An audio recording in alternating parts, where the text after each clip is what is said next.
moved into the house in late October of 2022, just a few days before Halloween. It wasn't some old Victorian or anything like that. Actually, that's part of why I felt comfortable choosing it. It was a normal, single-story house in a quiet neighborhood just outside of Columbus, Ohio. The kind of place where nothing really happens. The previous owner had moved out pretty quickly, which my realtor explained was because of a sudden job relocation. At the time, that didn't raise any red flags for me. The price was slightly below market, which felt like a win, especially since I was buying my first place alone. The first week living there was completely normal. Unpacking, setting up furniture, figuring out where everything should go. It felt quiet in a good way, peaceful, the kind of quiet you look forward to after dealing with apartment neighbors for years. But the first thing that felt off happened on the fifth night. I woke up around 2:30 in the morning to what sounded like a soft thud somewhere in the house. Not loud enough to be something falling over, but just enough to pull me out of sleep. I remember lying there, staring at the ceiling, trying to convince myself it was just the house settling. It was getting colder outside, and I knew temperature changes could cause wood to expand or contract. Still, I got up and checked anyway. I walked through the hallway, turned on the kitchen light, checked the living room. Everything looked exactly the way I left it. No windows open, no signs of anything out of place. So I went back to bed and didn't think much of it. Over the next few nights, small things kept happening. Nothing major, just subtle. I'd find cabinet doors slightly open in the kitchen when I was sure I had closed them. One morning, I noticed the back door was unlocked, even though locking it had already become a habit for me. Again, I kept brushing it off. I told myself I was just adjusting to a new environment. It wasn't until about 2 weeks in that something happened that I couldn't really explain away. I had stayed up late that night watching videos in the living room. Around 1 a.m., I turned everything off and headed to my bedroom. As I was walking down the hallway, I clearly heard what sounded like a slow, dragging noise coming from the other end of the house. It wasn't loud, but it was distinct, like something being pulled across the floor. I froze for a second, just listening. The sound stopped almost immediately after I noticed it. I remember standing there for a good 10 seconds, trying to decide if I was overreacting. Eventually, I walked toward the sound, turning on lights as I went. I checked the guest room, the bathroom, even the small laundry room near the back. Nothing. No explanation for what I heard. That night, I locked my bedroom door before going to sleep. After that, things started getting worse. Not in an obvious way, but in a way that slowly builds up in your head. I'd hear footsteps occasionally, always at night, always faint, like someone trying not to be heard. I started keeping the TV on when I slept, just for the noise. One of the most unsettling moments happened about a week later. I came home from work around 6 p.m. It was already getting dark outside. As I walked up to the front door, I had this weird feeling that I wasn't alone inside the house. I can't really explain why. There was nothing visibly wrong. No broken windows, no open doors, just a feeling. I unlocked the door and stepped inside, calling out, "Hello?" almost as a joke, like I expected someone to answer. Of course no one did. I checked every room again. Same result. But when I got to the kitchen, I noticed something that made my stomach drop. One of the chairs at the dining table was pulled out slightly. I hadn't used that table in days. I always ate in the living room. I stood there staring at it for a while, trying to remember if I could have left it like that. But deep down, I knew I didn't. That night, I barely slept. I kept hearing small noises like light taps or something shifting in another room. Around 3 a.m., I heard it again, that dragging sound. This time, it lasted longer, and it sounded closer. I grabbed my phone and just sat there in bed, staring at the door. After a few seconds, it stopped. But right after it stopped, I heard something else. A soft, almost inaudible exhale, like someone breathing. From the other side of the door, I didn't move. I didn't make a sound. I just sat there, completely still, trying to convince myself I was imagining it. Eventually, after what felt like hours, I must have fallen asleep. The next morning, I decided to check something I hadn't thought about before. The attic. There was a small access panel in the hallway ceiling. I grabbed a chair and pushed it underneath, climbed up, and slid the panel open. As soon as I lifted it, I noticed something strange. The insulation looked disturbed, like it had been moved around recently. I used my phone flashlight and looked further in. That's when I saw it. A small, makeshift space, flattened insulation, a couple of empty water bottles, and what looked like a blanket. My heart started racing immediately. I climbed down, shut the panel, and just stood there in silence, trying to process what I had just seen. I didn't call the police right away. I don't even know why. Maybe I was still trying to rationalize it, but later that day, I installed a small camera in the hallway facing the attic access. That night, I stayed at a friend's place. The next morning, I checked the footage. For the first few hours, nothing happened, just an empty hallway. But around 2:17 a.m., something changed. The attic panel slowly shifted open. Not all the way, just enough for a hand to reach down and push it further. Then I saw him. A man, slowly lowering himself from the attic into my hallway. He was thin, wearing dark clothes, moving carefully like he knew exactly how to stay quiet. He stood there for a moment, just looking around. Then he walked down the hallway toward my bedroom. My empty bedroom. I remember feeling this cold wave wash over me as I watched it, knowing that if I had been there, I don't know what would have happened. The footage showed him going into different rooms, opening cabinets, even sitting on the couch for a while, like he was comfortable there, like it was his place too. Eventually, around 4 a.m., he went back to the hallway, climbed up into the attic, and pulled the panel shut behind him. I called the police immediately after watching that. They came, searched the attic, but he was gone. They said he must have found another way out, possibly through a vent or an opening leading to the garage area. I moved out that same week. I didn't take much with me, just essentials. I didn't care about the rest. What still bothers me isn't just that someone was living in my attic. It's the fact that for weeks I was sleeping just a few feet away from him. And the part I can't stop thinking about is that night I heard breathing outside my door, because now I know. I wasn't imagining it. I closed on the house in early March of 2023, right before the weather started warming up. It sat at the end of a quiet cul-de-sac in a suburb outside of Denver. Nothing about it stood out in a bad way. It was a standard two-story place with a finished basement, recently renovated kitchen, and one of those big backyard decks that realtors love to highlight. The previous owners had already moved out by the time I saw it, so every walkthrough felt a little empty, but not unsettling, just quiet. The kind of quiet you expect from an unoccupied house. The first few days after moving in were normal. Unpacking boxes, figuring out where everything should go, adjusting to the new layout. I live alone, so I was used to silence. In fact, that was one of the reasons I wanted a house instead of an apartment. No upstairs neighbors, no random noise through the walls. Just peace. The first thing that felt off didn't even register as anything serious at the time. It was my second night there. I woke up sometime after 3 a.m. because I thought I heard my phone vibrate on the nightstand. I reached over, checked it, but there were no notifications. I figured I must have dreamed it.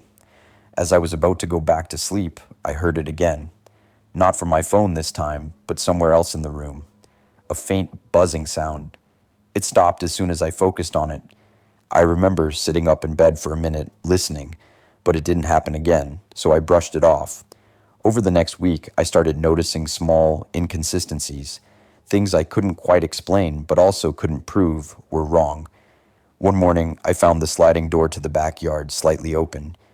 Not enough to notice at a glance, but enough that the cold air had crept into the kitchen overnight. I was almost certain I had locked it before going to bed. Another time, I found one of the basement lights turned on, even though I hadn't gone down there since the day I moved in. Again, I told myself it was just me, forgetting. Moving is stressful. It messes with your routine. About 10 days in, something happened that made me start paying closer attention. I got home from work around 5:30 in the evening. As I pulled into the driveway, I noticed the garage door was slightly open, just a few inches. I always closed it fully. I even double-checked it most days before leaving.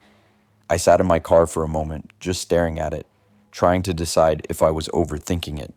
Eventually, I got out, walked up, and lifted the garage door the rest of the way. Everything inside looked normal.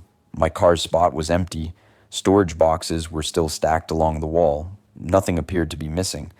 But there was this smell. It was faint, but noticeable.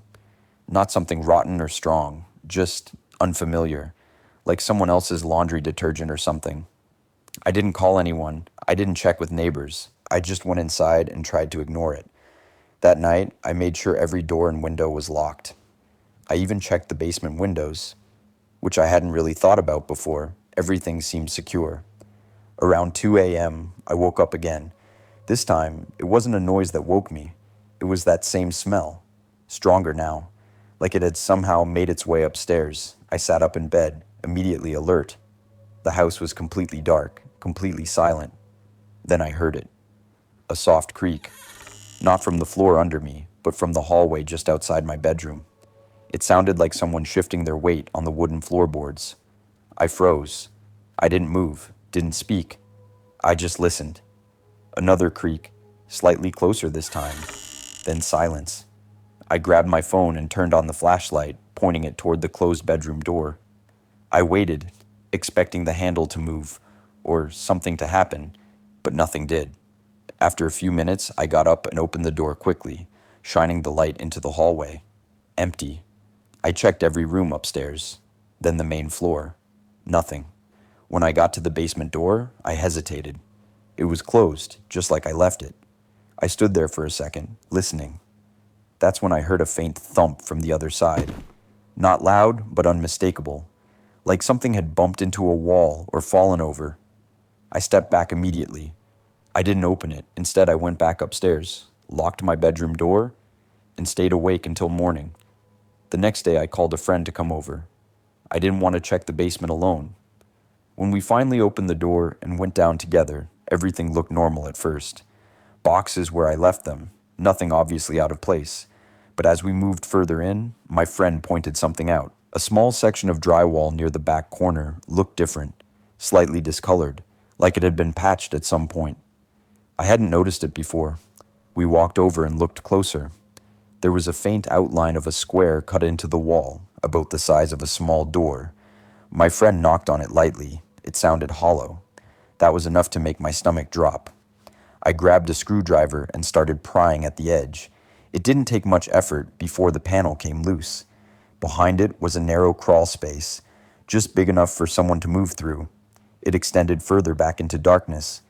And that smell? It was much stronger coming from inside there. We didn't go in. We just stood there, staring. That's when we heard it. Movement. From deeper inside the crawl space. Not loud, but clear. Something shifting. My friend immediately backed up, telling me to call the police. I didn't hesitate this time.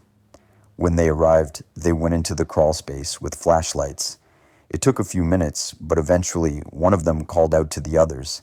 They found someone. A man, hiding further back in the crawl space, surrounded by food wrappers, bottles, and what looked like some of my missing items.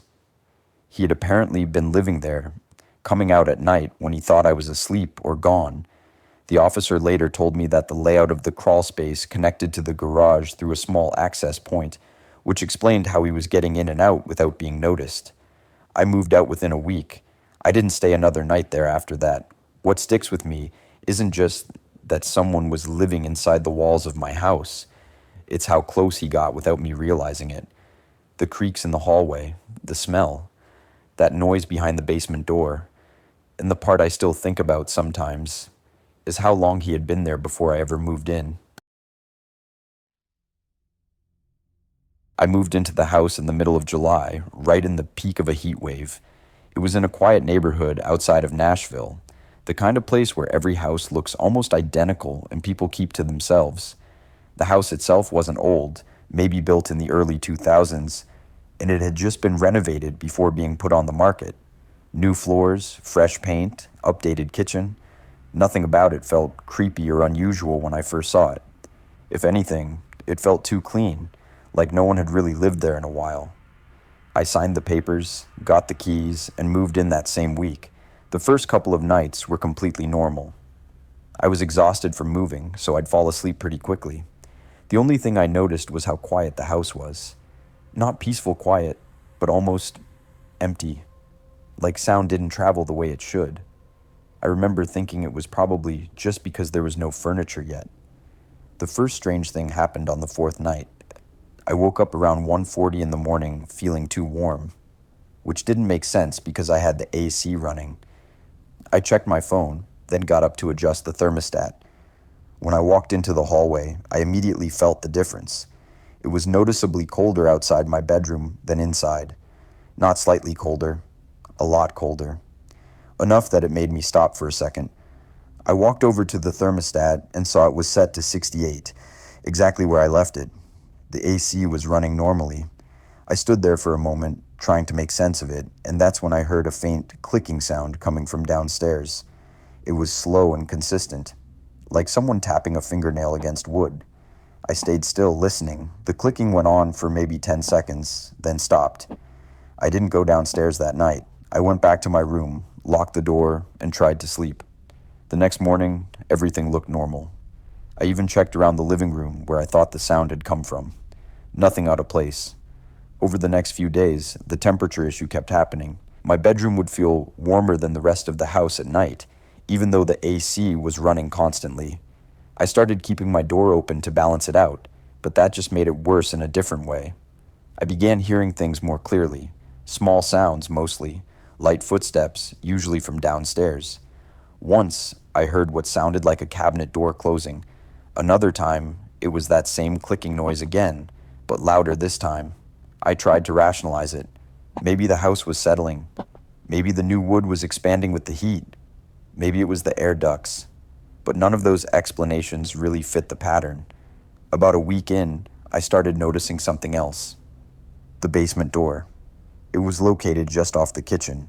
A simple wooden door that led down to an unfinished basement. I rarely went down there. There wasn't much to see. Just concrete floors, exposed pipes, and a few leftover items from the previous owner. But I started noticing that the door would sometimes be slightly open, even though I was sure I had closed it. Not wide open, just enough to create a thin gap of darkness. The first time I closed it and didn't think much of it. The second time, I felt a little uneasy. By the third time, I started checking it every night before going to bed. One night, I decided to do something different. I placed a small piece of tape across the door in the frame, so I'd know if it had been opened while I was asleep. It was a simple trick, but it made me feel a little more in control.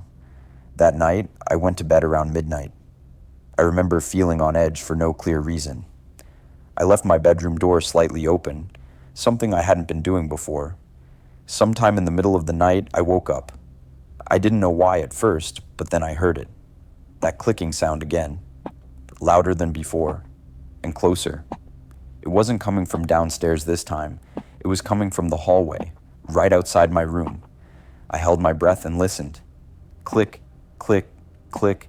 It was slow, deliberate, not random. After a few seconds, it stopped. Then I heard something else. The faint sound of the basement door creaking open.